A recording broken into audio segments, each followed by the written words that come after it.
So last time, guys, we were introducing the homologous series. We looked at alkanes, we looked at alkenes, we looked at alkynes, we looked at haloalkanes, we also looked at alcohols, but we are not yet done with classifying our groups of organic compounds because we still have got others that are part of the homologous series. So if we just want to do a checklist a bit based on what we have already done before, we can just come into a checklist here. We have already done alkanes, we have done alkenes, alkynes, haloalkanes, and alcohols. So it means we still have got carboxylic acids, aldehydes, ketones, and esters. So do you see, guys, that we only have got four groups of organic compounds or four homologous series that we need to do. So let's try to finish this by today so that when we come back, we will start with the naming of organic compounds. Are we clear, guys, there? Yes, sir. All right. So carboxylic acids. Carboxylic acids are just those typical acids that you guys use in your daily household items, such as your vinegar. You know, guys, that your vinegar, it consists of acetic acids, which is known as ethanoic acid. So you consume this every day, guys. You just don't know that it's a chemical, but you use it in your household items. So remember, guys, that we classify each and every homologous series by its functional group, because the functional group, it's more like the sign, or it's more like what we use to identify the homologous series that we are dealing with at hand. So in this case, starting with the carboxylic acid for today's session, carboxylic acids have got a functional group that is known as a carboxyl group. So when they say give the name of the functional group, so the name of the functional group of carboxylic acids is known as the carboxyl group. It's known as the carboxyl group. So how does the carboxyl group looks like? I will just draw it here right by the side and say that a carboxyl group, it consists of a carbon that is double bonded to an oxygen that is single bonded to an OH. So this is how the functional group of a carboxylic acid looks like. So whenever you see an organic compound that would have a carbon, double bond oxygen, single bonded to oxygen, bonded to OH in this way, this is a carboxylic acid. So you guys need to really open your eyes when you look at these organic molecules, because there are different types of organic molecules, but in grade 12 you're only doing 9 types. But now the carboxyl group, just know that it consists of one carbon, it consists of 2 oxygens and 1 hydrogen. For example, if we look at these 2 compounds that I've put here as diagrams or as images, when you look at these 2 structural formulae, you can see, guys, that we are having carbons here that are making a chain. But at the end of this carbon chain, at some point, we are having this carbon that is bonded. Okay, do you guys see this carbon? This carbon that is double bonded to oxygen and is bonded to an OH group. Do you guys see it? Yes, sir. Yes, so this is the functional group of a carboxylic acid. So once you see a carbon double bonded to an oxygen, and then this same carbon is single bonded to an OH group, or is bonded to an oxygen, then a hydrogen, then that becomes the carboxyl group. That is known as the carboxyl group.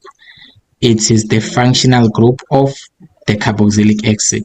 So this is your carboxyl group.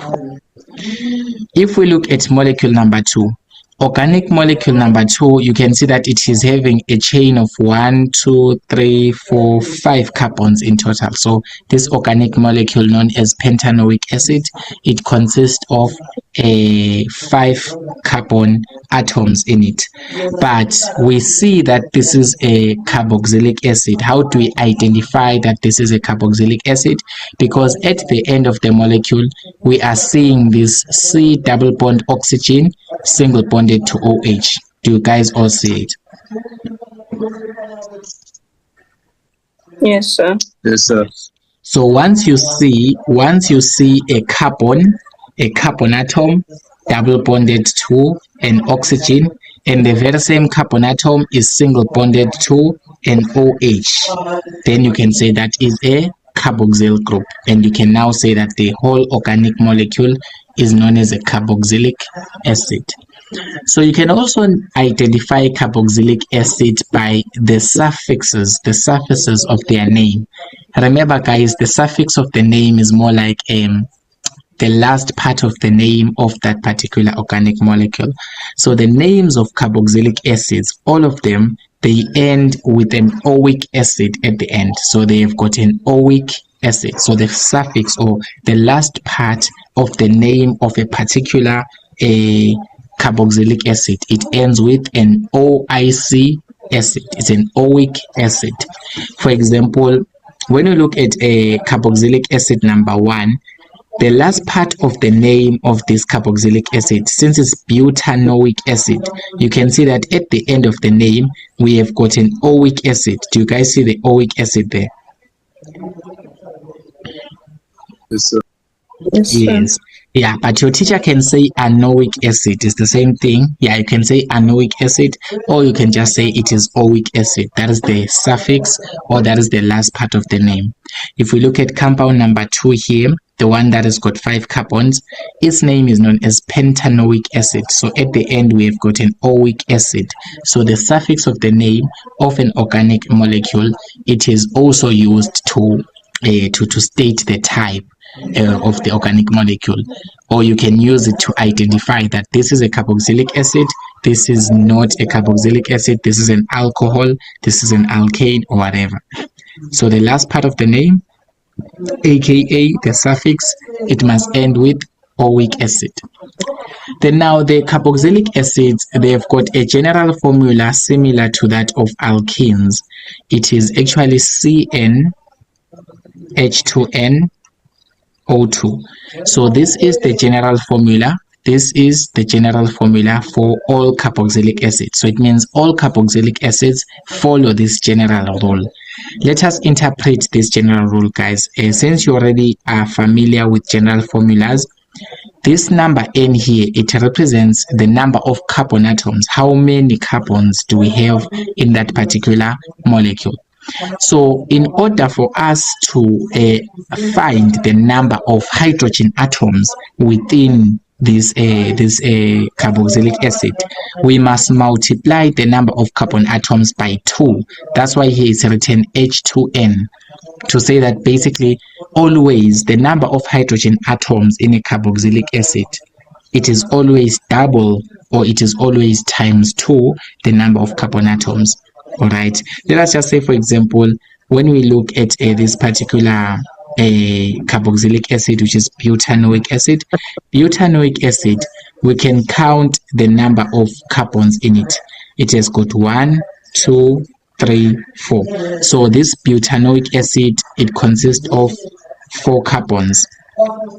Now, without counting the number of hydrogens, what is the number of hydrogens supposed to be, guys, since this is a carboxylic acid?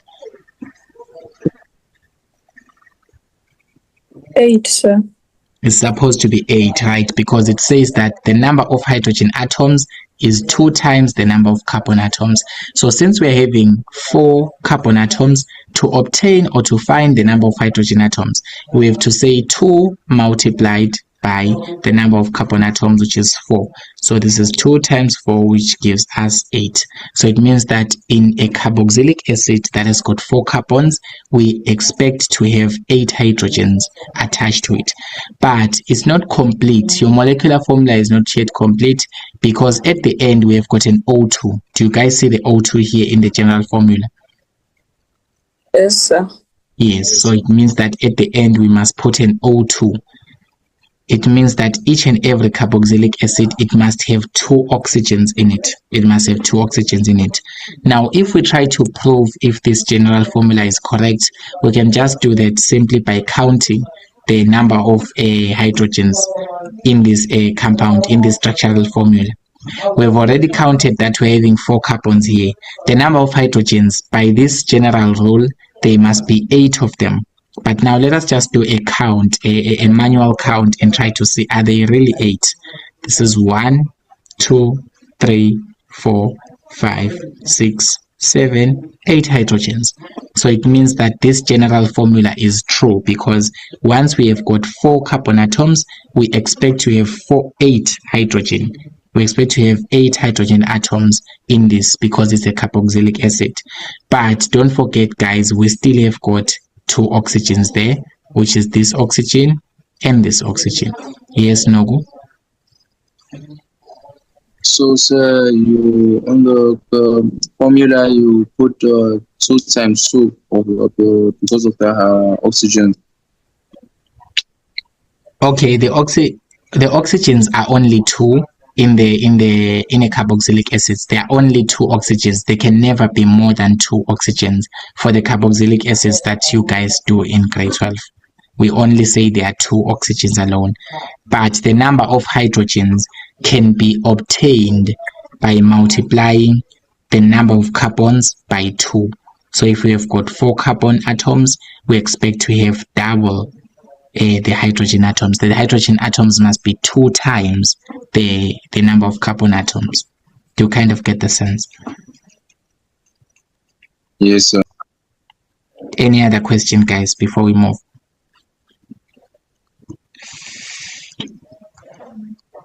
Okay, it looks like there's no question. So you guys now know the functional group of a carboxylic acid is known as a carboxyl group.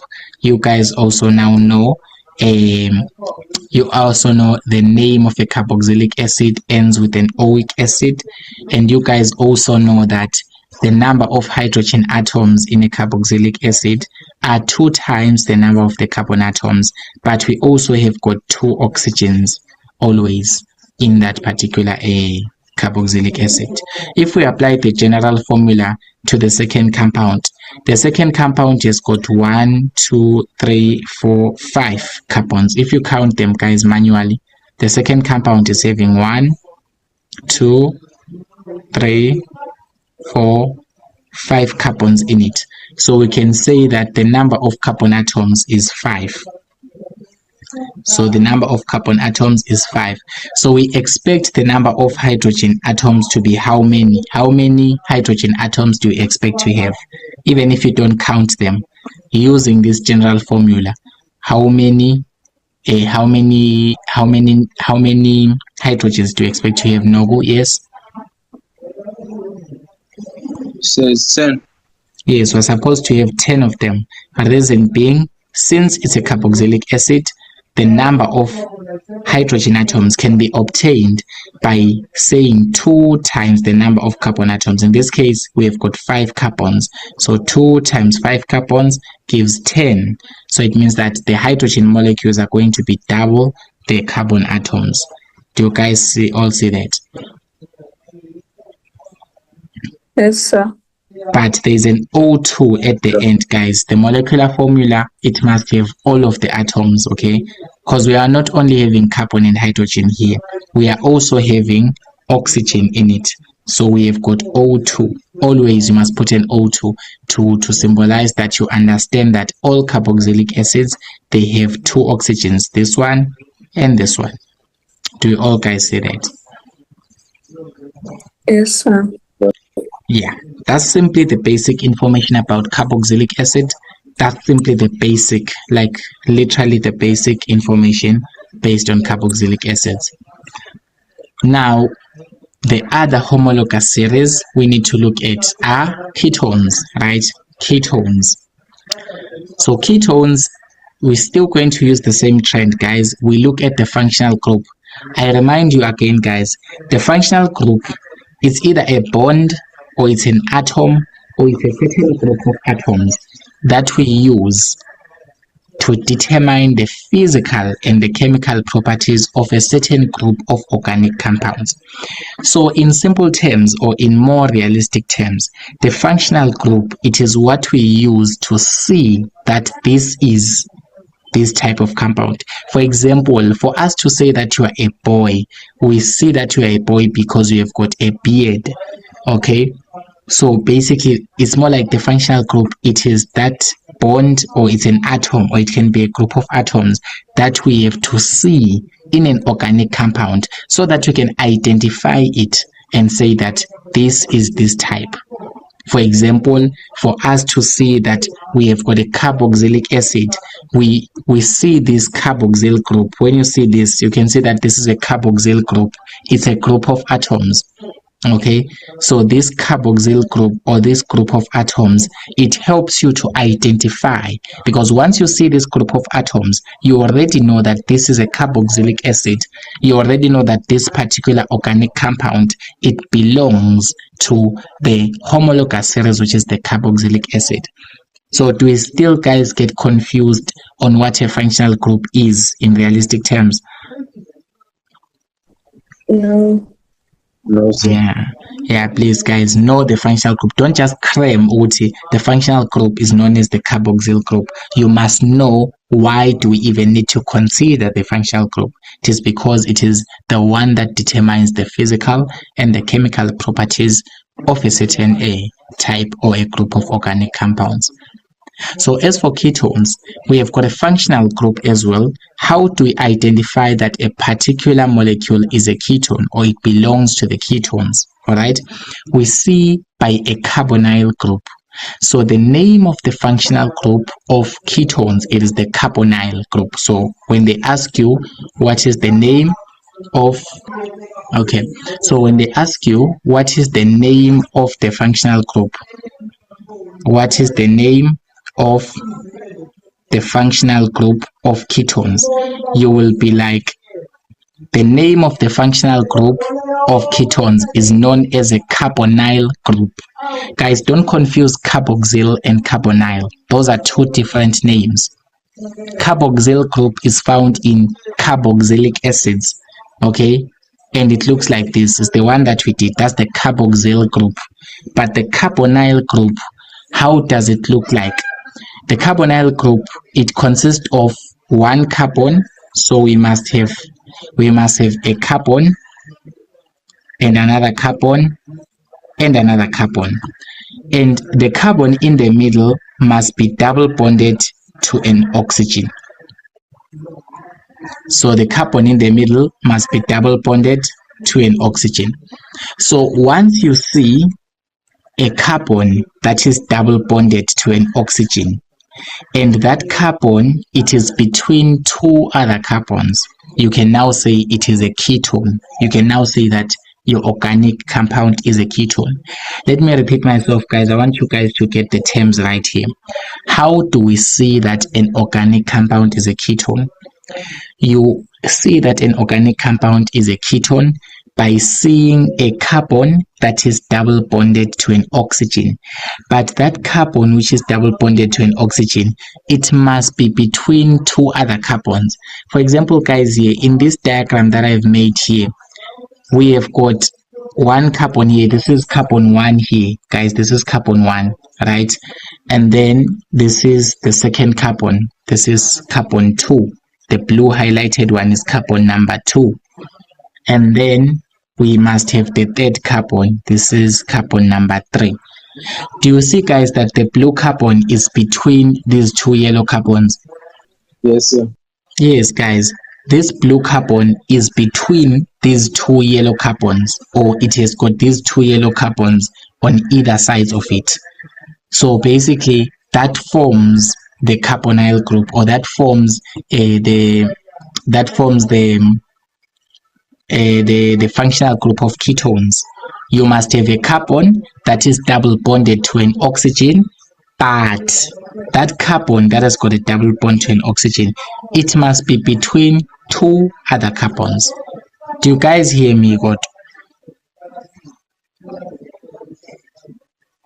Yes, sir. We hear you. All right. Yes, sir. Okay. So for example, if we look at compound 1 and compound number 2 here.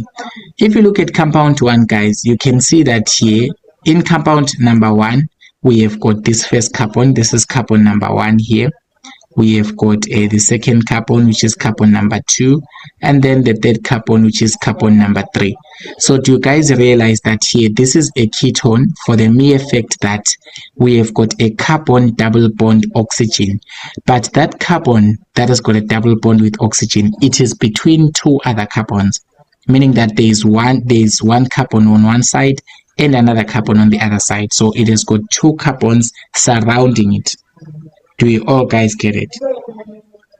Yes, sir. So we can definitely classify the compound number 1 as a ketone for the mere fact that we have got a carbon that is double bonded to an oxygen. But that carbon with a double bond to an oxygen, it must be between two other carbons, or two other carbons must be on either sides of it. I hope that, guys, I'm clear. If you look at compound number 2, do you guys see where the carbon double bond oxygen is? Do you guys see the carbon with the double bond oxygen on compound number 2? Yes. Yes, which carbon is it? Carbon number what? Number 2. Yes, carbon number 2, guys. So you see that carbon number 2, it is a carbon that has got a double bond. So it's a carbon that is double bonded to an oxygen. Now you look at this carbon specifically, the one that is bonded to an oxygen, the one that is double bonded to an oxygen. Ask yourself, is it between two other carbons, or is it surrounded by two other carbons? This carbon 2. Yes, sir. Which carbons are surrounding carbon 2? Number 1 and 3. Yes, carbon number 1 and carbon number 3. They are surrounding carbon number 2. So we say that this is known as a carbonyl group. So when we write it, we usually write it as COC to say that we are having a carbon, then we are having an oxygen, then another carbon, to just show that this carbon is surrounded by other carbons. Okay. Yes. All right, don't worry. When we do different problems, I will remind you back on this basic information. So now, the names of organic compounds known as ketones, they all end with an ONE from the name ketone. So from the name ketone, because the name ketone itself, it ends with ONE. So it's more like it ends with 1. Okay, it ends with 1. Your teacher can tell you that it ends with unknown, but it's still the same thing. So if you look at the name of the first compound here, it is 2-propanone. So it is 2-propanone. So at the end there is an ONE. Do you guys see the suffix ONE? Yes. Yes, sir. If we go to compound number 2, do you see this is pentan-2-on? Do you guys see the ONE at the end? Yes, sir. Yes, sir. Yes, so that is the suffix, or that is how we identify the names of ketones. All the names of ketones, they end with an ONE. And then the general formula is a Tahatso. Oh, so I wanted to ask, for 2-propanone, if I put my 2 in the middle, am I wrong? No, it's still correct. You can say that this is propan. You can say this is propan-2-on. This is still the same thing. Yes. Okay. So it's 2-propanone, or you can say propan-2-on. But we're still going to get to the naming. When is our next session, Gamb? It's on Saturday, right? Yeah. Yes, sir.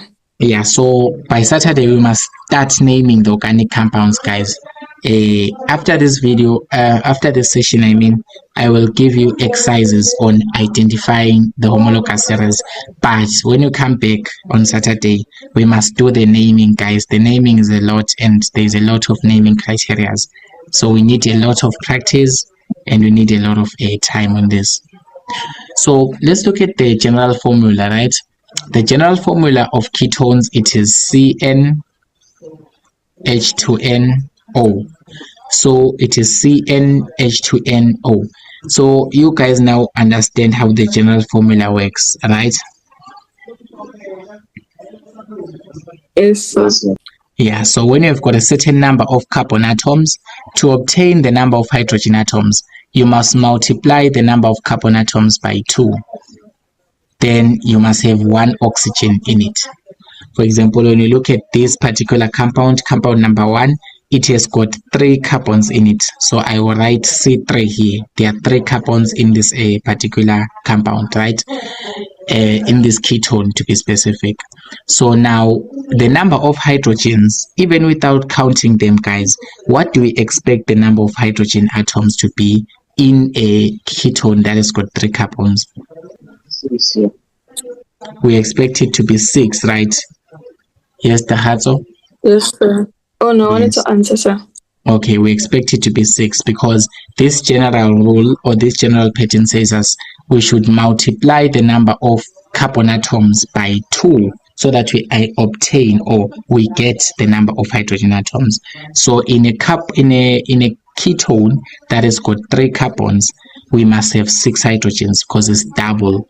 And we must also put the oxygen because remember that ketones have got this double bond oxygen. Do you guys see the oxygen here? This carbon double bond oxygen. Yes, sir. Yes, so this oxygen, you must also count it as part of your molecular formula. Yes, Nogu? Ubuze wabanye indaba wabengavumeli nami bayidontsela kuyo bathi Nogu, I cannot hear you properly. ngithi mina why laba abanye bengavumeleni nawe mawushintsho, like it's only us and I don't know. Thakazo. Okay, you should probably ask them. But let us continue. Let's continue. All right. So our guys still seeing what's happening, Lan? Yes, sir. All right. Yes, sir.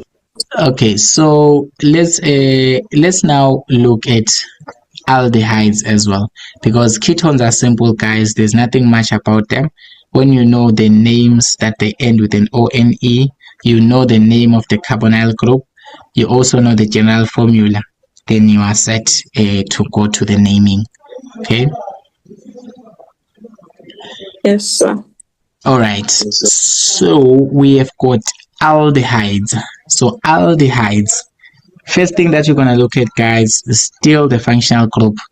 So the name of the functional group for aldehydes, it is the formyl group. So when they ask you what is the name of the functional group of aldehydes, the name of the functional group of aldehydes, it is known as the formyl group. So the formyl group, that is the name that we give to the functional group of aldehyde. Now, in reality, how do we identify, or how do we identify this formyl group, or how does this formyl group actually look like? Okay, the formyl group, it consists of a carbon atom that is double bonded to oxygen, but this carbon atom, it is bonded to hydrogen. Definitely it is bonded to hydrogen. Okay, let me explain it in this way. Guys, in a ketone, we say that we have got a carbon that is double bonded to an oxygen, but this carbon that is double bonded to an oxygen, it must be between 2 other carbons. You guys heard that clearly, didn't you? Yes, sir. Yes, we say that for ketones, we must have a carbon double bond oxygen, but that carbon double bond oxygen, it must be between 2 other carbons. It must be surrounded by 2 other carbons. But when it comes to aldehydes, we still have got carbon that is double bonded to oxygen, but this carbon is not necessarily surrounded by 2 other carbons. In other ways, I'm trying to say that instead of bonding with carbon, it is bonded to hydrogen on one side of it. Then the other side, it can be bonded to a carbon, but on one side, we must definitely have hydrogen on it. So we don't expect this carbon that has got a double bond oxygen to be between 2 other carbons. No, we only do that when we're at ketones. But when it comes to aldehydes, the carbon that has got a double bond with the oxygen atom here, it has to have a hydrogen next to it, or it must be bonded to a hydrogen next to it. It must not be between two other carbons, in other words. Are we guys hearing that?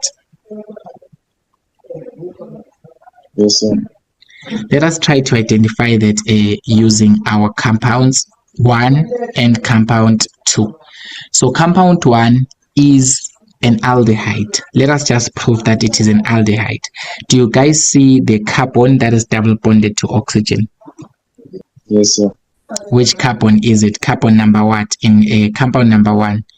Which carbon number? Let's just say this is carbon 1, carbon 2, carbon 3. Remember the naming, the numbering, for now it doesn't matter.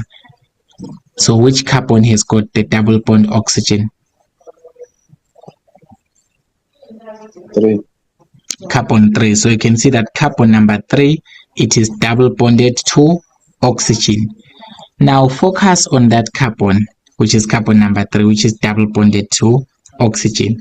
This carbon that is double bonded to oxygen, on one side it is bonded to carbon 2. Do you guys see that it is also bonded to carbon 2 here? There's a line between them, so they are bonded. Do you guys see that? Yes, sir. But on the other side, do we still have got carbon? Is this carbon? No, sir.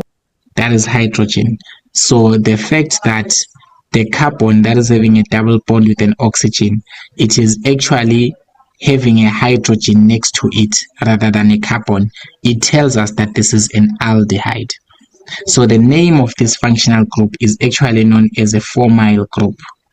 As I have stated, that the formyl group is the name of the what? It is the name of the functional group of aldehydes. And I've already explained how the formyl group looks like. It has got a carbon that is double bonded to oxygen, but that carbon, it is also bonded to a hydrogen. In other ways, that carbon is not really surrounded by two other carbons like in the ketones. Do you guys understand what I'm saying? Yes, sir. My network is bad. I don't know if you can hear me. Do you hear me, sir? Yes. Okay, anyways, let's continue. So the names of aldehydes, guys, they end with the term with the suffix anal, A-N-A-L. Yeah, it's A-N-A-L. So at the end of each and every aldehyde, it's anal at the end. So for example, the name of the first compound here, it is propanal. So at the end, we must see the anal at the end. It's a propanal. When we look at compound number 2, it's a hexanal. At the end, there's an anal at the end. So the suffix, it also tells you, or the last part of the name, it also tells you then the type of organic compound that you're dealing with. And in this case, the type or the homologous series, you can say it is the aldehydes. Now, the general formula for aldehydes is the same one as the one for ketones. It is CnH2nO. So it still works the same way, guys. It means when we have got a certain number of carbon atoms, the number of hydrogen atoms must be 2 times the ones of carbon atoms. And we must also have an oxygen at the end of your formula. So we are going to take a 10 minutes break, guys. We'll come back to continue.